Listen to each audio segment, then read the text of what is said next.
Saturday, October 30th, UFC 267, Jan Blachowicz is defending his light heavyweight crown against Glover Teixeira.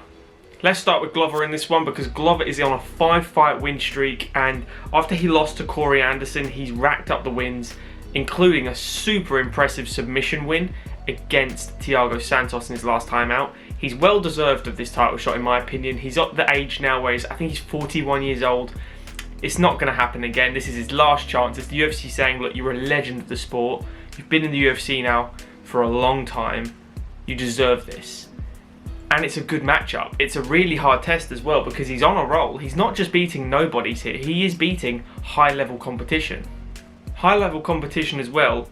So you've got Thiago Santos. He beat the teeth out of Anthony Smith, if you remember that, guys. You could say Anthony Smith wasn't up to the races, that one. I don't care. He dominated Anthony Smith and broke his teeth in half.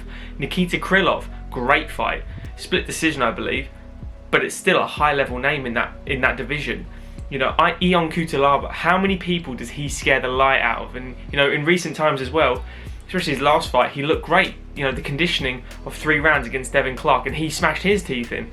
These guys are dangerous, and Glover's dealing with them and racking up in a row. He deserves this fight to me. There's a few names in the mix at this division, but Glover, I think he's ahead of them just because this is probably his final fight. Win or loss, this is probably it for him. Let's not forget as well that Jan Blachowicz is also on a 5-fight win streak, including wins over Luke Rockhold, Corey Anderson, Jacare.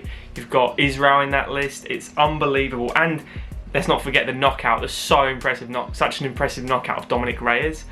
People sleep on Jan a lot, and it tickles me the wrong way a little bit because just because he's not flashy in a sense of he doesn't do any spinning stuff, he doesn't, necessarily perform high kicks, nothing crazy out of the ordinary, acrobatic movement, textbook Bruce Lee martial arts kind of style like an Israel will do. The striking level isn't the toppest tier, but it's so damn effective that it works. And he's got the power as well to really, put people on a back foot and make them hesitant to whether they do want to go in or not.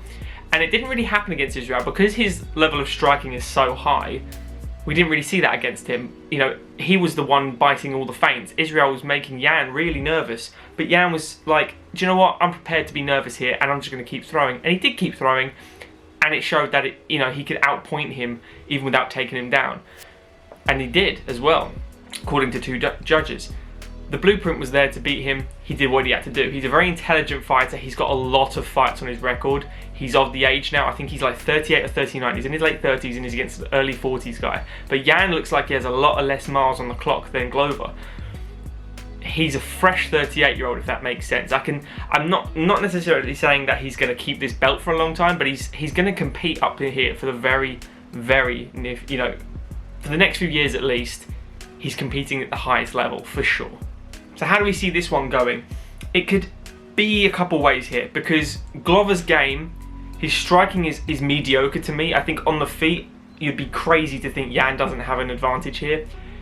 Not only with the technicality of using the jab and the low kick to set up that big shot, and he can land that big hook with either hand. I think he knocked out the left, he's knocked out the left with Luke Rockhold was the left hook, and his normal power shot is the right hook. So he has it with either hand. I think Glover's got to mind his P's and Q's when getting into an exchange with him because tying him up like he likes to do, he likes that tight clinch, especially with one-hand grabs. I think Jan is going to adore that. If they go to the fence, I think it's Jan's all day. I think it's going to be a lot of hand fighting, and then on the separation, I think, Jan likes to land an elbow on the separation. He takes a step back, he lands a clean elbow over the top, and then he repositions his hand to set up that big right over the top. The other part of Jan's game, to be honest, is the ground control, where he kind of sits in a half guard and unloads strikes onto you, and he does it from a controlling platform rather than I'm going to dominate the fight and finish you here platform. Example, Israel. He wanted to outpoint him there. He was never looking to try and completely finish him because he was so exhausted. He had a point where he did get mount and it looked like he's finished, but it was so draining for him that it was never going to execute. It was always going to be a buck off and ride kind of thing for Israel. Glover's whole game is control. I think Glover has an advantage on the ground here, e.g. Anthony Smith. The control with the hands He got wrist control the whole time while pummeling. Very much Brock Lesnar, Frank Mir, if you guys remember that one where Brock slammed lunchboxes into Frank's face for 2-3 minutes before the ref decided to stop it. You know, the submission against Thiago Santos, his ground game is a lot higher than Jan's, even though Jan's is very good. And that's going to be really interesting if they do hit the deck, because I don't see Glover going for takedowns here. I do see Jan being able to stuff a takedown if he does want one.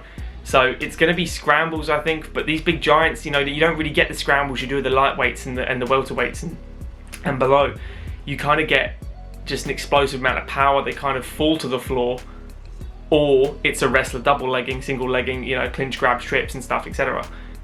I don't know if that's going to happen. I can definitely see them tying up in the clinch, him giving Jan a false sense of hope to, we're going to exchange here, and all of a sudden, you know, Taitoshi trip into the floor.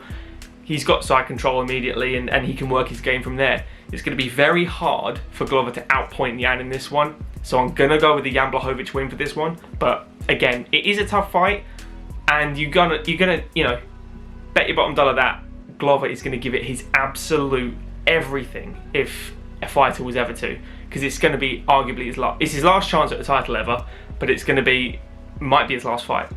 Let me know, guys, what you think is going to happen. This is a wicked fight. It's not long away, a few weeks away. Remember, guys, if you have enjoyed it, like the video, please. It does help a load. Share it around. You know, we're coming up to 400 subs, and that's awesome. Please subscribe to the channel if you are new. It does help a load. And we'll see you in the next video. Cheers, guys.